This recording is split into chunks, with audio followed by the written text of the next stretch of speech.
മുൻ ഉപപ്രധാനമന്ത്രി സർദാർ വല്ലഭായ് പട്ടേലിന്റെ 150ാം ജന്മദിനത്തോടനുബന്ധിച്ച് പാലക്കാട് യൂണിറ്റ് മാർച്ച് നടത്തി.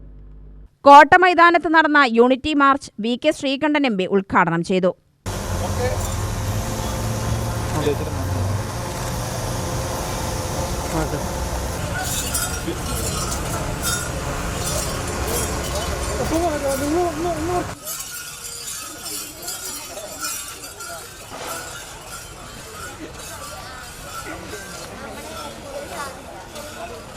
സർദാർ വല്ലഭായ് പട്ടേലിന്റെ 150ാം ജന്മവാർഷികാഘോഷങ്ങളുടെ ഭാഗമായി യുവജനകാര്യ കായിക മന്ത്രാലയത്തിന്റെ കീഴിലുള്ള മേരാ യുവ ഭാരത് രാജ്യമെമ്പാടും സംഘടിപ്പിക്കുന്ന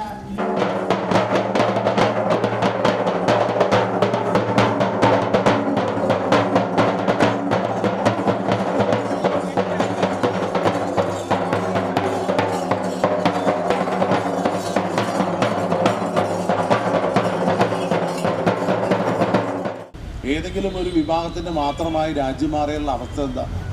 ഈ രാജ്യത്തെ ജാതിയുടെയും മതത്തിൻ്റെയും പേരിൽ പരസ്പരം കലഹിക്കുകയും തമ്മിൽ തല്ലുകയും ചെയ്താൽ രാജ്യം ശിഥിലമാവും. അപ്പോൾ എത്രയോ കഷ്ടങ്ങളായി രാജ്യം മാറേണ്ട കാലം എത്രയോ മുമ്പ് പരീക്ഷണങ്ങളിലൂടെ അതിജീവിച്ചതാണ് ഇന്ത്യയുടെ കരുത്ത്. അപ്പോൾ ഇന്ത്യയുടെ ഗ്രാമങ്ങളിൽ നമുക്കറിയാം ആ സാഹോദര്യവും സ്നേഹവും ഒക്കെ നിലനിൽക്കുന്നതുകൊണ്ടാണ് രാജ്യം നിലനിൽക്കുന്നത്. നമ്മുടെ രാജ്യത്ത് നിന്ന് ആരോഗ്യരംഗത്ത് അതുപോലെ വിദ്യാഭ്യാസ രംഗത്തൊക്കെ ഉണ്ടായിട്ടുള്ള വലിയ പുരോഗതി പരസ്പരം അങ്ങോട്ടും ഇങ്ങോട്ടും വിട്ടുവീഴ്ച ചെയ്ത് വിശാലമായി കണ്ടതുകൊണ്ടാണ്. ശാസ്ത്ര സാങ്കേതിക വിപ്ലവം ഈ രാജ്യത്ത് ഏറ്റവും പാവപ്പെട്ടവർക്കും നടപ്പിലാകുമ്പോഴാണ് യഥാർത്ഥ വികസനം വരുന്നത്. നമ്മുടെ രാജ്യം ശക്തമാണ്, സാമ്പത്തികമായി ലോകത്തിലെ 4ാമത്തെ ശക്തിയായി വളർന്നിരിക്കുക. പ്രതിശീർഷ വരുമാനമാണ് അതിൽ പ്രധാനം. എല്ലാവർക്കും തൊഴിൽ, എല്ലാവർക്കും വരുമാനം ഉണ്ടെങ്കിൽ മാത്രമാണ് രാജ്യത്തിൻ്റെ സമ്പദ്ഘടന ശക്തമാകുന്നത്. ഏതാനും വലിയ മുതലാളിമാർക്ക് അല്ലെങ്കിൽ കോർപ്പറേറ്റ് ഭീമന്മാരുടെ കയ്യിൽ മാത്രമായ സ്വത്തും അതുപോലെ മറ്റെല്ലാം ഏകീകരിക്കപ്പെട്ടാൽ ഇവിടെ ദാരിദ്ര്യവും പട്ടിണിയൊന്നും ഒരിക്കലും മാറാൻ കഴിയില്ല. അതുകൊണ്ട് ഇത് വികേന്ദ്രീകരണമാണ്.